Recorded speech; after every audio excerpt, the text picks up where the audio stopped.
పల్నాడులోని సాతంకులం తండ్రి కొడుకుల lockup death case దేశవ్యాప్తంగా సంచలనం సృష్టించిన సంగతి తెలిసిందే. పోలీసు వ్యవస్థలోని అమానవీయ కోణాన్ని బయటపెట్టిన ఈ కేసులో తాజాగా మదురై కోర్టు ఇచ్చిన తీర్పుతో బాధితులకు న్యాయం చేకూరిందని చెప్పాలి. లాకప్లో జరిగిన రక్తపాతం, వ్యవస్థ చేసిన గాయం, సాక్షులను తుడిచేసే ప్రయత్నం, కానీ నిజం ఎప్పుడూ నిశ్శబ్దంగా ఉండదు. ఎవరో ఒకరి రూపంలో అది గొంతు విప్పుతుంది. సత్తంకులం కేసులో ఆ గొంతు మరెవరో కాదు, అదే స్టేషన్లో పనిచేసిన మహిళా కానిస్టేబుల్ రేవతి. సొంత శాఖలోని అధికారులనే నిలదీస్తూ ఆమె ఇచ్చిన సాక్ష్యం 9 మంది పోలీసులకు మరణ శిక్ష పడేలా చేసింది. అసలు ఆ చీకటి రాత్రి ఏం జరిగిందంటే 2020 జూన్ 19న కోవిడ్ లాక్డౌన్ నిబంధనలను ఉల్లంఘించారనే నెపంతో స్థానికంగా మొబైల్ షాప్ నడుపుకుంటున్న జయరాజ్, ఆయన కుమారుడు బెన్సిన్ ను పోలీసులు అదుపులోకి తీసుకున్నారు. ఆ రాత్రి సత్తంకులం పోలీస్ స్టేషన్ ఒక నరక ప్రాయమైన వధశాలగా మారింది. లాఠీలు, ఇనుప రాడ్లతో తండ్రి కొడుకును హింసించారు. విపరీతమైన రక్తస్రావం జరుగుతున్నా కనికరం లేకుండా హింసించారు. ఆఖరికి బాధితుల రక్తపు మరకలను వారి బట్టలతోనే తుడిపించేంతటి క్రూరత్వానికి పాల్పడ్డారు ఆ పోలీసులు. ఈ దారుణానికి సాక్షిగా ఉన్న రేవతి ముందుగా భయపడినా తన అంతరాత్మను చంపుకోలేకపోయారు. ఉన్నతాధికారుల నుండి తీవ్రమైన ఒత్తిడి, బెదిరింపులు ఎదురైనప్పటికీ ఆమె వెనుకడుగు వేయలేదు. సాక్ష్యాలను చెరిపేయడానికి పోలీసులు స్టేషన్ ఫ్లోర్ ను శుభ్రం చేసినప్పటికీ గోడల మూలాల్లో అంచుల వద్ద మిగిలి ఉన్న రక్తపు చుక్కలను ఆమె సిబిఐ అధికారులకు చూపించింది.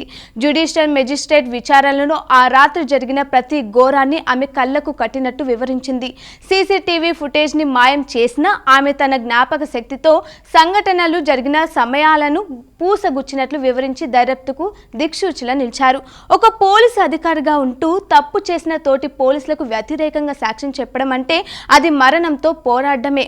కానీ ఆమె న్యాయం వైపు నిలబడ్డారు. ఫలితంగా ఆ 9 మంది పోలీసులను నిందితులుగా కోర్టు తేల్చి మరణ శిక్ష విధించింది.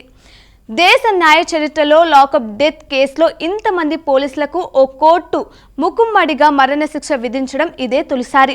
మరణశిక్ష పడిన వారిలో అప్పటి inspector S Sridhar, sub inspector P Raghu Ganesh, sub inspector K Balakrishnan, head constable S Murugan, head constable A Samidurai, constable M Muthuraj, constable S Chelladurai, constable Thomas Francis, constable S Veilumuthu ఉన్నారు.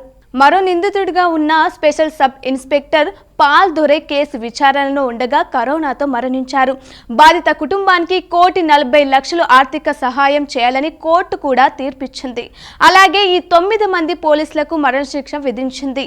అన్యాయంగా ప్రాణాలు కోల్పోయిన జయరాజ్, బేవిన్స్ కుటుంబానికి ఈ తీర్పుతో ఊరట లభించింది. ఈ విజయంలో న్యాయస్థానాల పాత్ర ఎంత ఉందో ప్రాణాలకు తెగించి సాక్ష్యం చెప్పిన కానిస్టేబుల్ రేవతి పాత్ర అంతకంటే ఎక్కువే.